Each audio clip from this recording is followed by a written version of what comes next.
Buenos días, buenas tardes, buenas noches. Mi nombre es Alde Brianza y les doy la bienvenida a un nuevo episodio de Pienso y no sé nada. Este podcast en el que charlamos de filosofía, epistemología y de metodología, que como decíamos anteriormente, a veces puede ser tan compleja, pero así como la venimos trabajando, de una manera muy tranquila, muy controlada, se puede convertir en una cosa linda de ser entendida. Y así como venimos haciendo en estos últimos episodios, vamos a avanzar un pasito más en el proceso de investigación, ampliando un poco las posibilidades de lo que venimos trabajando. Y vamos a arrancar como hacemos siempre, con un mini resumen de lo visto. En este último tramo, en estos últimos episodios, estuvimos viendo una especie de paso a paso que terminó convirtiéndose en lo que llamamos preproyecto o plan de tesis. Esto implicaba tener claro cómo elegir el tema de investigación, las distintas estrategias que podíamos poner en práctica para poder encarar el proceso de búsqueda bibliográfica, definimos lo que es un problema de investigación científica y a partir de ahí aprendimos a formular la pregunta de investigación con todos los recaudos que tenemos que tener y bueno, a partir de esa pregunta planteamos la hipótesis, esa predicción que hacemos, la respuesta a la pregunta, que además es lo que esperamos encontrarnos cuando termine el proyecto, ¿no? Después de eso, formulamos los objetivos generales y específicos que dijimos que eran ese producto o resultado que se espera alcanzar con la investigación. Agregamos un apartadito de interés personal para poder dar cuenta de por qué nos interesa abordar la temática que estamos proponiendo. Recopilamos el estado del arte que tiene que ver con los antecedentes sobre el tema o sobre el objeto de estudio que estamos proponiendo y definimos a la relevancia, que dividida en profesional, social o pedagógica, tenía que ver con el para quién de los resultados del proyecto. Si van a servir en el plano profesional, en el plano social o en el plano de la enseñanza respectivamente. Elegimos la metodología, que es la estrategia que proponemos para avanzar en el proyecto y que dijimos que a grandes rasgos podemos dividir en diseños experimentales y no experimentales.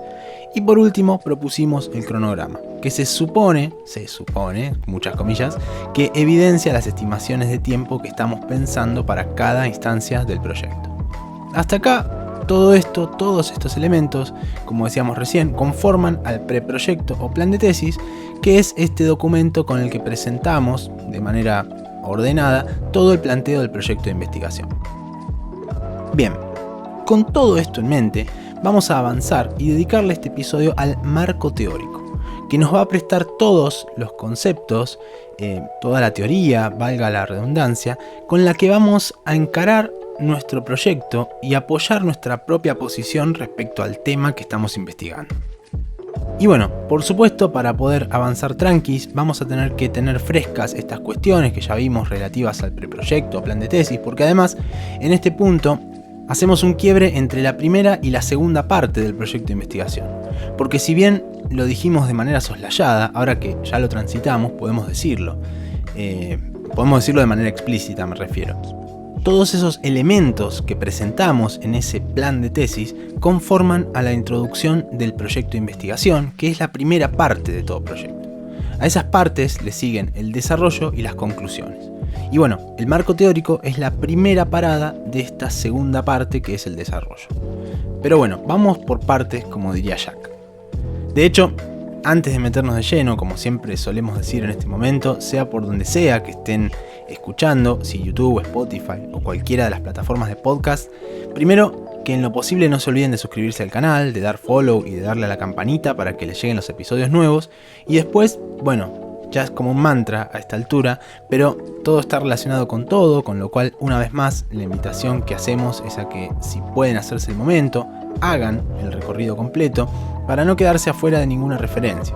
En principio, como súper necesario, están los 5 episodios pasados en los que venimos estructurando los elementos de un proyecto de investigación, pero en líneas generales, como también hemos dicho varias veces, hay algunos argumentos y cositas que vamos a estar trayendo que vienen de las cuestiones más epistemológicas y que esas sí están presentes en todos los episodios, ¿no? Entonces, bueno, de ahí precisamente es que viene la recomendación. Los textos. En relación a los textos, como siempre hay mucha data alrededor del tema y lo que hacemos acá es tomar algunas referencias con las que al menos personalmente concuerdo mucho y me parecen muy precisas. Por un lado vamos a seguir usando el manual de Roxana Inoub, que recordemos que se llama Cuestión de método, aportes para una metodología crítica. Ahí el capítulo 7 tiene un apartado que se titula El lugar que ocupa la teoría en los proyectos de investigación científica, que toca este tema, así que vamos a ir sacando de ahí. Y después también vamos a utilizar otro texto que se llama El hacedor de tesis, que es de Andrés Mombrú y Alejandro Marguetic, que toca el tema de manera directa. Es un libro que es un paso a paso del proceso de hacer una tesis, que viene muy bien como material de consulta porque también va muy al punto con cada una de las definiciones. Bien, en principio lo que nos conviene en este punto es ubicarnos. Pero no ubicarnos en el sentido del resumencito que acabamos de hacer y bueno, que siempre hacemos, sino ubicarnos en el nivel en el que estamos metidos. Y es que cuando hablamos de marco teórico, vamos a estar refiriéndonos a una cierta selección de conceptos que tenemos puertas adentro de un campo disciplinar. O bueno, podría ser multidisciplinar también si estamos trabajando justo en alguna intersección.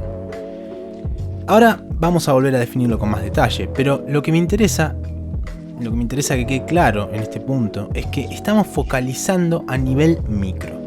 Porque salvo contadas excepciones, los proyectos de investigación que podamos estar llevando adelante, las tesis, sean de grado o de posgrado, siempre van a estar a nivel micro.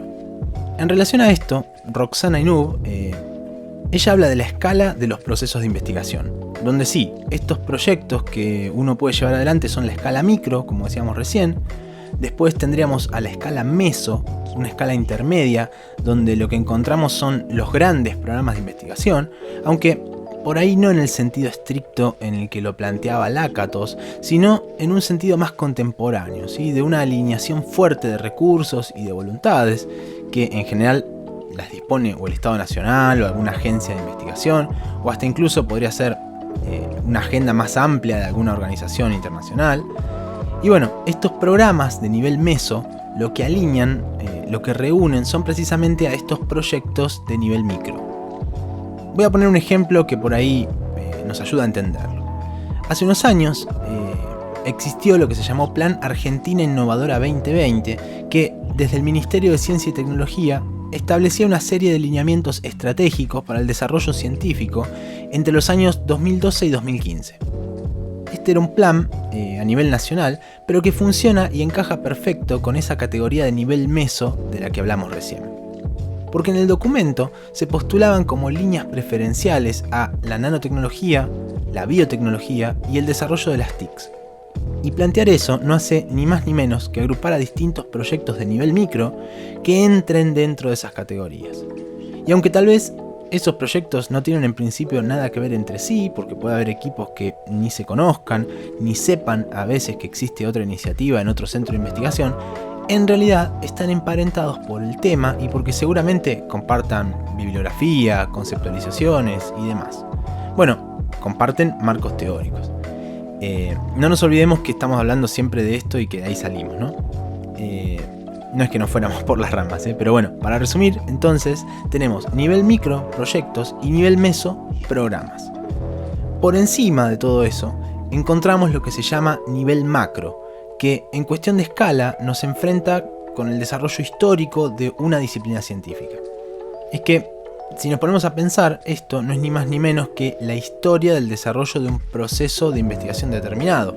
O sea, no importa de qué disciplina, pero si tomáramos el primer avance y el último, históricamente hablando, tendríamos un arco enorme, que por supuesto engloba, podríamos decir, abraza en su interior a los programas del nivel meso y a su vez a los proyectos del nivel micro, ¿sí? Entonces nos podemos imaginar un esquemita así como de 3 pisos, donde está el nivel macro arriba de todo, el nivel meso con estos programas en la mitad, y abajo de todo los proyectos de nivel micro, que son los proyectos que uno puede estar llevando adelante, una tesis de maestría, de doctorado, de licenciatura, lo que fuera.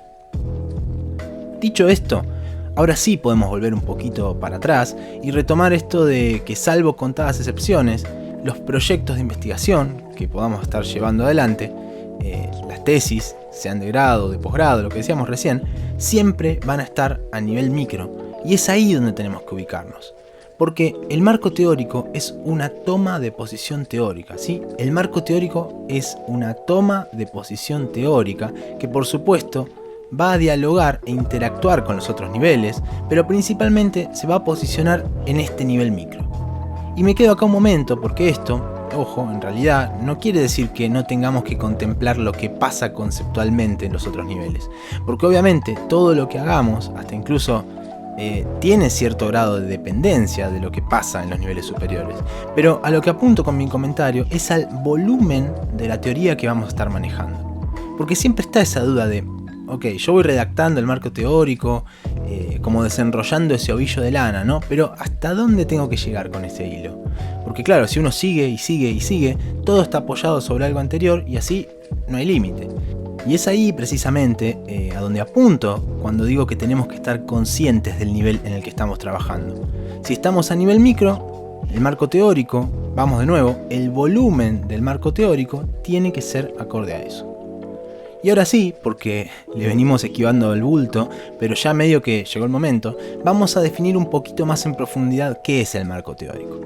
Y también voy a retomar una idea de Roxana que me parece genial, que es en relación al hecho de llamarlo marco. Porque según ella, si bien la metáfora de marco está arraigada a la tradición metodológica, es decir, todo el mundo le dice así, marco teórico, en realidad esa idea de marco nos evoca la idea de algo rígido, de un cerco, de un encuadre rígido, y lo que pasa es que si vamos a los hechos, lejos está el marco teórico de ser algo rígido y sería más acertado referirnos como trama o como matriz teórica. Obviamente es algo que no vamos a poder cambiar ni de un día para el otro, sino que es algo que, como decíamos recién, ya está instaurado en la tradición metodológica el hecho de llamarlo marco. Pero así como arrancamos ubicándonos en el nivel para ir haciéndonos una idea de lo que hablamos, esto también colabora con esa idea mental de lo que implica el marco teórico. Y la verdad es que es más como un entretejido, más como una trama, en contraposición a esa cosa rígida que contiene toda la teoría que nos evoca la palabra marco. Y la función de este entretejido es explicitar cuál va a ser el enfoque teórico que adoptamos. Y del que por supuesto se deriva el problema de investigación, la hipótesis y todo lo demás. Porque recordemos siempre que todo tiene que ser coherente con todo. Pero volvamos un momento sobre esto para que no queden dudas. El marco teórico demuestra una toma de posición teórica. Nuestra toma de posición teórica frente al objeto de estudio. Porque a través de esa trama que uno va construyendo, cuando trae a uno u otro autor, va a quedar en evidencia la tradición disciplinar, o la escuela, entre comillas, como se suele decir en algunas disciplinas donde hay posiciones encontradas frente a la lectura de un hecho, y ahí se van postulando los referentes teóricos más cercanos a nuestra posición, a lo que pensamos, y bueno, eventualmente también se pueden resaltar a aquellos que se dejan afuera, digamos, aquellos que no nos identifican. Con esto último, a mí me gusta dar siempre este ejemplo, que me parece que ayuda bastante a entender esto de la toma de posición.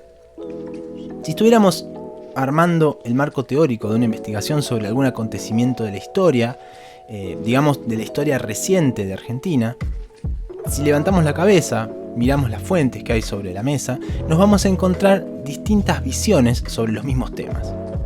Para el caso que estamos imaginando, lo típico sería tener autores que estén alineados y que sus lecturas acuerden con el peronismo y otros que tengan una visión antiperonista, ¿sí? Que tengan una lectura crítica del peronismo.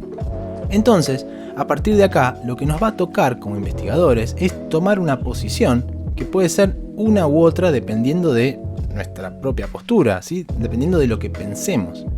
Y no quiere decir que las que dejamos afuera no sean fuentes válidas, no. Todo lo contrario, porque si tienen rigor son tan válidas como las que estamos incluyendo. Pero bueno, por eso decimos que el marco teórico demuestra una toma de posición teórica, porque en rigor es lo que estamos haciendo cuando elegimos una fuente por sobre otra. Y en relación a esto último, creo que ya se va notando que tiene que quedarnos claro que esa selección de conceptos que hagamos nunca va a ser ingenua, porque siempre va a referir a los intereses teóricos o prácticos de quien investiga. Con lo cual es muy importante que cuando decidamos incluir una fuente nueva en el marco teórico, la conozcamos bien, porque si eso no fuera así, corremos el riesgo de dar un paso en falso o de contradecirnos con nuestra manera de pensar o de ver el mundo. Otra cosa que hay que tener en cuenta es de cuándo son las fuentes que estamos citando. ¿Y a qué voy con esto? En disciplinas como la medicina, por ejemplo, las definiciones cambian con los años, ¿sí? La disciplina avanza y las definiciones van cambiando. Entonces hay que mantener actualizado el marco teórico, sosteniendo a veces esa cronología, esa evolución de conceptos, pero siempre nutriéndonos del más nuevo, ¿sí? Del último que haya aparecido. Esto depende de las disciplinas. Hay algunas en donde es más crítico que en otras, pero sin embargo siempre tenemos que tener conciencia de esa evolución, del lugar principalmente y del contexto de donde vienen los conceptos teóricos que usamos, ¿sí? Forma parte de todo esto que venimos diciendo, ¿no? Bien, con esto dicho, podemos pasar a charlar un poquito sobre la lógica del armado del marco teórico. Es decir, si vamos a lo práctico, forma parte de la segunda gran sección del proyecto de investigación, que como decíamos hace un ratito se llama desarrollo, y es algo que se redacta, ¿sí? Tiene forma de texto, y un texto además bastante amplio, y que tiene ciertas particularidades que tenemos que conocer para que todo nos salga bien. Lo primero que conviene entender es que el marco teórico se teje de lo general a lo particular, es decir, si bien en un punto se supone que quien accede a leer nuestro proyecto tiene cierto conocimiento del tema, es decir, no es alguien que está en cero y le tenemos que contar todo, igualmente tenemos que ser amigables con esa construcción del texto para que tenga un sentido, para que tenga un orden, y de paso eso nos ayude también a nosotros mismos a ir uniendo una cosa con la otra. Esas uniones, esos entrelazados que vamos a ir haciendo entre fuentes, se hacen citándolas. Y acá radica uno de los problemas más grandes, de los miedos más grandes de mucha gente, que es la implementación o el uso de las normas que nos toque utilizar, que pueden ser las normas APA, Chicago, MLA o las que fueran, y que por supuesto es muy importante que antes de comenzar la redacción del marco teórico sepamos al menos lo básico de ese sistema de citación que estemos utilizando, porque cada tipo de cita va a tener una particularidad que si la pasamos por alto después nos puede costar mucho tiempo corregirlo, ¿sí? Es como impráctico. Entonces lo conveniente siempre es saber al menos lo básico. Entonces cuando tenemos que meter una cita ya sabemos que si es una cita directa, si es una paráfrasis o si es una cita de más de 40 palabras, por ejemplo, hay distintas reglas que nos van a ayudar a ir ordenando ese texto. Hay una herramienta que seguramente todo el mundo conozca, al menos de haberla utilizado, no sé, en la escuela, que es la red conceptual. Y aunque uno por ahí tiene un mal recuerdo del secundario o de la adolescencia armando estas redes, como algo aburrido y demás, hay que decir que son una gran herramienta para ordenar conceptos. Entonces, ¿cuál sería la idea? De cada una de las fuentes que estemos queriendo sumar a nuestro marco teórico, que además se supone que esa fuente viene de otro proceso que ya fuimos viendo en episodios pasados, ¿no? Que arranca en la búsqueda bibliográfica, que después se ordenan fichajes y todo eso. Cuestión. De cada una de esas fuentes que estamos queriendo sumar a nuestro marco teórico, tenemos que extraer los conceptos fuertes y cada uno de esos conceptos se va a volver un globito, un nodo de la red conceptual. Y después, una vez que tenemos todos esos globitos sobre la mesa, y acá viene el desafío más grande, hay que ordenarlos de lo más general a lo más particular, poniendo en el centro de la red esos conceptos más grandes, más generales, y en los extremos, desprendiéndose de ahí, los más particulares. Entonces se nos va a empezar a formar una especie de esquema concéntrico en donde vamos a poder tener, así de un golpe de vista, ese tejido, esa trama, esa matriz de la que hablábamos antes. Y que obviamente es algo dinámico, ¿no? La red nos permite siempre meter algo nuevo o sacar algo si pensamos que ya no sirve y poder tener medianamente fácil esta cuestión de dónde metemos esto nuevo que estoy queriendo incluir en mi marco teórico, con qué otros conceptos que ya tengo se relacionan. Y en ese armado, en ese entramado, también podemos considerar desprender de algún nodo otros subconceptos si lo necesitáramos, por ejemplo. La idea es que a partir de esta red y de poder leerla con cierto orden jerárquico, vamos a poder ordenar los temas, donde en general cada una de las áreas, de las zonas de la red, se va a ir convirtiendo en títulos y subtítulos que van dándole un orden también a la redacción del texto. Otro consejo también es que a esos globitos, a esos conceptos fuertes, también le incluyamos dentro del esquema el apellido del autor y el año de la fuente. Entonces, de esta manera también tenemos como un paso intermedio, ¿sí? En la red conceptual tenemos un paso intermedio entre la citación formal que vamos a hacer en el texto y el golpe de vista que tenemos en la red. Además, estos conceptos y subconceptos de los que estamos hablando, más adelante se van a convertir en lo que conocemos como categorías de análisis.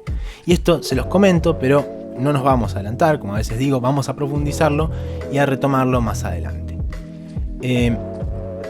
Algo que suelo recomendar para el trabajo con estas redes son algunos recursos digitales que vienen bien, sobre todo porque si uno necesita mover una parte grande de la trama para hacer entrar otros conceptos, o bueno, sencillamente para ir metiendo, para ir sumando fuentes, las herramientas digitales están bárbaras y las podemos abrir colaborativamente, cosa que también es muy útil para compartir con la gente que forma parte de los proyectos o no sé, con un director o directora de tesis y demás. Y acá las más conocidas y gratuitas, porque eso también es importante, son Miro, que en rigor es una pizarra colaborativa que está buena para armar este tipo de redes, para hacer lluvia de ideas o como se les dice brainstormings, y que es una plataforma que está buena especialmente para el trabajo en equipo, ¿sí? Está pensada para el trabajo en equipo. Vuelvo a decir el nombre por si se pasó, se llama Miro y la web es miro.com. Después tenemos diagrams.net, que para quienes la usábamos de antes, esta herramienta antes se llamaba draw.io, ¿sí? draw.io, así se llamaba antes, que es una aplicación web gratuita y de código abierto, que ese es un dato que a más de una persona le puede interesar, en la que podemos crear una gran variedad de diagramas, no sé, diagramas de flujo, organigramas, bueno, redes conceptuales, y que tiene algo muy bueno, que es que tiene una versión de escritorio para todos los sistemas operativos, con lo cual, para quienes no les gusta trabajar en una pestaña del navegador, se vuelve una opción muy potable, ¿sí? Esta es diagrams.net. Y por último, Whimsical, que es una herramienta que conocí hace relativamente poco, que de hecho me la recomendó una estudiante, y está muy buena, sobre todo por la sencillez de su interfaz. Whimsical, que se escribe W-H-I-M-S-I-C-A-L, ¿sí? Whimsical. Y la encontramos en whimsical.com. Y bueno, comparte las características con las otras, orientada también a armar redes colaborativas y toda la cuestión. Así que la recomendación es esa. Siempre está bueno poder ordenar de alguna manera visual al marco teórico, porque salvo que tengamos mucha cancha y conozcamos muy en profundidad al marco teórico con el que estamos trabajando, se nos va a complicar. Entonces, más allá de que para algunas personas pueda parecer una pérdida de tiempo pasar por una red conceptual, que además uno después no la puede incluir en la tesis, realmente habría que considerarlo como una inversión de tiempo, ¿sí? Como una instancia ordenadora, como para mirar a la distancia y ver cómo está el panorama. Y acá vale hacer una aclaración respecto a lo fácil o difícil que pueda resultar esta tarea. Hay investigaciones e investigaciones, y con esto obviamente no busco tirar abajo a ningún proyecto, pero sí tenemos que saber que siempre hay investigaciones o incluso tesis que se destacan por ser innovadoras frente a otras que continúan, podríamos decir, en una línea, aportando el análisis de un nuevo caso o una ampliación en algún sentido, que por ser eso, por ser ampliaciones, no son tan innovadoras. Tenemos que tener presente que mientras más rupturista, mientras más innovador sea el enfoque de la investigación, más trabajoso va a ser armar el marco teórico, porque por supuesto hay un camino que no está hecho y que nos toca hacerlo a nosotros. Lo mismo con el nivel de la investigación. Es esperable que el marco teórico de una tesis de grado sea un poco más acotado que una de posgrado. Y acá es donde vuelvo sobre esto del volumen que mencionábamos hace un ratito. Claramente vamos a tener que traer ciertos componentes teóricos existentes para poder justificar nuestra posición y definir todo lo que nos haga falta, pero siempre con los pies sobre la tierra, siempre teniendo en cuenta el nivel en el que estamos operando. O sea, el exceso es tan perjudicial como la falta de fuentes, y esto suele ser lo más difícil, ¿no? Porque ¿cómo hacemos para saber cuándo es suficiente? Bueno, ahí es donde juega fuerte la orientación de un tutor o de un director o directora de tesis que conozca del tema y que nos diga hasta acá, o que nos ayude al menos a depurar un poco, porque obviamente es necesario que el desarrollo del marco teórico dé cuenta de la revisión conceptual, de la revisión teórica, valga la redundancia, pero también hay un límite, como venimos diciendo, y que muchas veces, desde la propia inmersión en los proyectos, es difícil de ver y puede llegar a ser algo que nos abrume y nos complique. Y ya que tocamos el tema de la dirección de la tesis, acá también me viene algo a la cabeza que no quisiera dejar pasar. Así como decíamos hace un ratito que el marco teórico demuestra una toma de posición teórica, no se nos puede escapar el hecho de que esa toma de posición teórica tiene que ser compartida con la persona que nos dirija la investigación. Porque si no, imagínense, sería un tire y afloje constante que no nos llevaría además a ningún lado. Entonces, bueno, es algo mega troncal y que de hecho deberíamos poder identificar desde el momento en que estamos buscando a esa persona que nos dirige el proyecto. Es una variable fuerte a considerar y ahí podemos fijarnos, qué cosas escribió, a qué referentes cita en sus propios papers o investigaciones y ver si estamos o no en sintonía, porque en toda disciplina hay muchísima literatura con posturas y posiciones opuestas.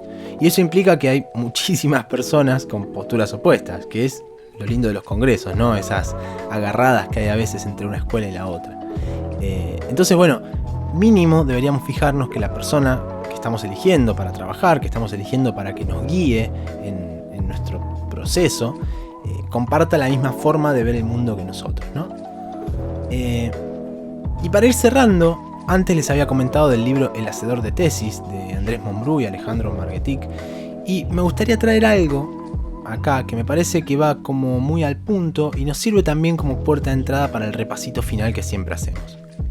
En principio, una de las afirmaciones que nos encontramos y que me encanta es que se plantea que el marco teórico no es el centro de la tesis, sino un instrumento que se construye para ubicar conceptualmente el tratamiento del problema que es objeto o asunto de investigación.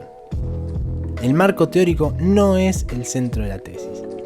Y me parece que nos viene bien esto, porque es lo que venimos diciendo, por supuesto con otras palabras, pero por ahí con todo lo que fuimos diciendo se generó un poco la idea de que el marco teórico es importante, y eso está bien porque es así, es importante, pero tampoco es, como dicen Monbrú y Marguetic, tampoco es el centro de la investigación.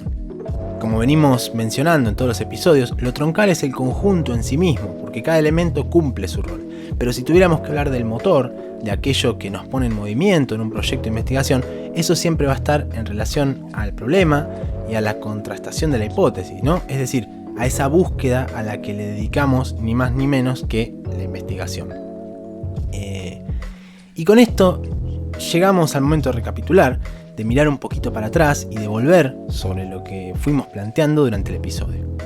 Recordemos que arrancamos un poco esquivando la cosa en sí misma, planteando esto de los niveles, de las escalas, y donde lo que decíamos es que la mayoría de los proyectos de los que podamos formar parte van a ser a nivel micro, que los programas son lo que consideramos el nivel meso, el nivel intermedio, y las disciplinas como algo histórico, algo con muchos años de desarrollo, obviamente dependiendo de la disciplina, va a ser el nivel macro. Y todo esto lo relacionábamos con el volumen del material, ¿sí? Con la cantidad de fuentes, de conceptos que tenemos que involucrar en el entretejido del marco teórico, que tiene que mantener un equilibrio en el que todos los elementos teóricos necesarios para fundamentar el problema estén presentes, sabiendo además que el marco teórico es una toma de posición teórica. Esto significa que los conceptos que traigamos, cada uno con su contexto sociohistórico, tienen que ser coherentes con lo que pensamos, con la manera en la que vemos y definimos al mundo, pero en particular con la manera en la que vemos a nuestro objeto de investigación, ¿no? Después hablamos de organizar estos conceptos, de organizarlos de manera sistemática, de manera jerárquica, para poder darles un orden, para poder darles un recorrido y principalmente para poder darle un recorrido al texto que tenemos que escribir. Y proponíamos la idea de la red conceptual e incluso, mencionábamos 3 opciones para generarlas digitalmente y que realmente esa red funcione como una herramienta para ayudarnos, incluso a entender mejor la relación entre las fuentes que estamos haciendo dialogar, de cierta manera, en el marco teórico que estamos construyendo. Y por último dijimos que si bien era algo importante, no es, al contrario de lo que bastante gente sostiene, lo más importante de una investigación. aunque sí, por supuesto, tiene importancia, sobre todo en la construcción de categorías de análisis, que es un tema en el que nos vamos a meter más adelante, pero como siempre hacemos, ya lo vamos mencionando para que al menos de pasadita, de oído, alguna vez lo hayamos escuchado.